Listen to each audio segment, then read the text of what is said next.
first off, huge compliments. I can't stop listening to American Beauty, man. Cool. Thank you. Appreciate that. It's a really, really great record. And I'm going to do the stretch here, and I want to preface it by saying I know this is your own creation, but as far as with the name Ramone on it, it's one of the best albums that anybody in this camp has put out, and I sincerely mean that. Thanks. I appreciate that. That's that's always the kind of the double-edged sword of having been in the Ramones is anything you do, of course, is going to be compared to everything else that's ever come out with the Ramone name on it. And considering, the Ramones are arguably one of the greatest bands of all time, that really kind of puts the pressure on you. But my approach to it has always been, been the same. I mean, and this includes from when I took over for Dee Dee all the way up to now, is I've never tried to compete with or try to be something that I'm not. I've always just tried to be the best of what I do the best of what I can do. Mm-hmm. And that's what I've tried to put out there. And I've done it without any big hoopla or anything else. I've just tried to write the best songs that I possibly can and put on the best shows that I can. And that's how I've approached it. And it's taken me some time to kind of find my way back after being away from music for a while. But it seems like just now at 51 years old, I'm starting to hit my stride. Better late than never, though, right? Yeah, absolutely. Yeah. And I am a classic example of pick a direction, or you know what I mean, or decide what you want to do and go for it, and just don't stop until you're finished. And and it really seems to have paid off this time. Well, like I said, it is a fantastic record. Thanks. While we're talking about this part, though, and I want to get into the album itself, but as you're just mentioning, there's always that comparison. Having that that name in there.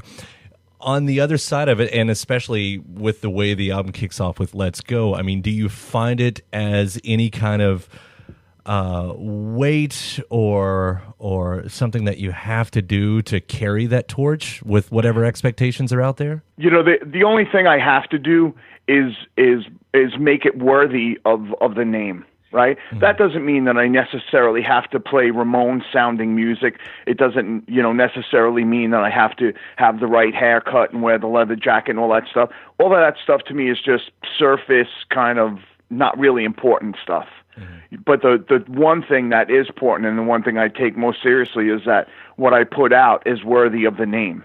Right. That's the only thing I'm concerned with. Of course, I've had people say, are you trying to write stuff that sounds like the Ramones? Are you trying, consciously to carry on that song, that sound and everything else? And I can honestly say that I am not. I'm really not. Mm-hmm. But the fact that I was a huge fan from when I was 13 all the way up until I got into the band, and then spent 7 years touring the world with the band and playing their entire catalog just about, I can't help but be influenced. There's no way around it. Anything else that I do, I would be trying not to be myself. So when I write songs, I really do sit down and just try to write good songs. Yeah. I really do. I just my only goal is to put the best stuff that I possibly can. Because if you think about it, once you put something out, you can't take it back. If it sucks forever. You know what I mean? That's just how it is. So my only goal is to really write the best songs that I possibly can. And I feel like, from Bad Chopper, even going back to like Los Gusanos was more experimental. I had never played guitar before. I wasn't as focused on writing good songs. It really was kind of experimental and me just trying to like stretch my wings a little bit. But from Bad Chopper on, I in my own opinion, looking at my own stuff critically, I can see my albums getting better from Bad Chopper to Reconquista to Last Chance to Dance to now on this record. And I know everyone says, "Oh, this is my greatest record ever," every time they put out a new record. But if I take a step back and look at what I've put out objectively, I can see the maturation process there. I can hear the songs getting better. I can hear my melodies becoming more refined. I can hear the song structures tightening up some, and it's not that I've sat down and I said, okay, I have to do this on this one. I just naturally am getting better at it the longer I do it. Yeah. And it's I'm really, really enjoying myself right now. Like I said, I feel like I'm really starting to hit my stride as a songwriter. Even as a singer, I've gotten a lot better over the last, since 2008 when I first started to come back again.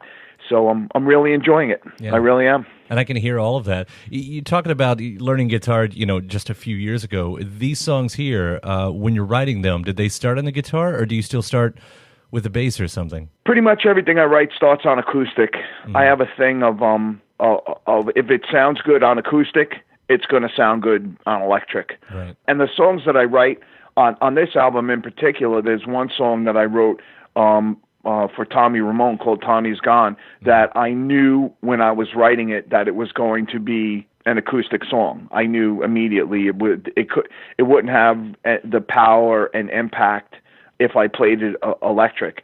And which was, for me, that song is a real stretch for me to put on a record, considering I've never done anything even close to that before.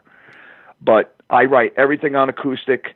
And if it sounds good on acoustic, I know it's going to be ripping on when it's played with electric and with the full band. And that line, man, about watching the others go in Tommy's Gone, that's a heavy line right there. Yeah, that's like I said before, this album, I really feel like I made a big leap. Mm-hmm. This album, I think, after my career's done and you look at the catalog, this album will probably be remembered for the album where I kind of stepped to the next level, kind of. And I know that's such a cliched thing, but no, but it's true. I can hear that. Yeah. I completely agree with you. And like I said, we were talking about all the different sounds on this, from those opening, 3 really in-your-face songs right in a row, and then you get to Before the Lights Go Out. Right. And it's like you're veering in towards like Everly Brothers style country song. It's such a lovely track. I've always been a music fan. I was raised a music fan, not a genre fan, not, I never really considered myself, I'm a metalhead or I'm a punk. I've always been a music fan. And I'm lucky enough that my mom and dad, when I was a kid, listened to a lot of country, but they listened to everything from country to even to like 30s and 40s, like swing music. They listened to, all the classic rock stuff.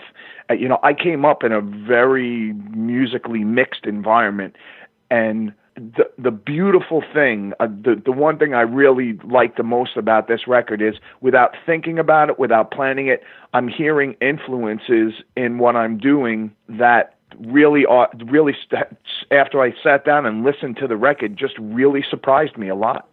And Before the Lights Go Out is definitely one of those songs. It really the melody line to it, and even the lyrics, I was really I impressed myself. I was really proud of that song in particular. That's one of the ones I really feel like I'm stepping outside of the usual box that you find yourself in when you're writing music. Most people have a musical style, like they write it, sure, one type of way, but it does tend to change over the years. It does tend to change. Otherwise, unless you're the Ramones, of course. Otherwise, you run out of ways to say what you want to say, and when you keep going to the same formula and it becomes formulaic, it gets boring. But that's the one thing, like songs like Before the Lights Go Out is keeping me from doing. It's keeping me from becoming boxed in and kind of a slave to the Ramone sound. And I enjoy those songs probably the most. Yeah, I can tell you, I've walked around singing that without the music playing all week long. So it's the perfect great. song right there. You really have outdone yourself, and I have had to wrap it up here on my end, but I'll go ahead and say, and the cover, the Tom Waits cover on there is so good. It's great to see that, circle coming back around again with the mutual love. Well, there. I was the one who suggested I Don't Want to Grow Up for Adios Amigos, and I've always been a big Tom Waits fan. We recorded that song. It sounded like a great standard punk rock song, but I was not going to put it on the record because I didn't feel like it didn't do anything more than just kind of cover the song. But then I got the idea for the mariachi horn section and got in touch with the guys from Mariachi El Bronx, and it really made the song. Yeah, we have some Louisville ties there. So with those guys, so I was really happy to see them. Cool. Of it all. So, CJ, you've done this so far. This is your masterpiece, and if you're only getting better from here, then there's going to be more, and I can't wait to hear it. So, I appreciate it. Yeah, thank you so much for taking the time today, and we'll see you around. Thanks a lot. All right, take care. Bye.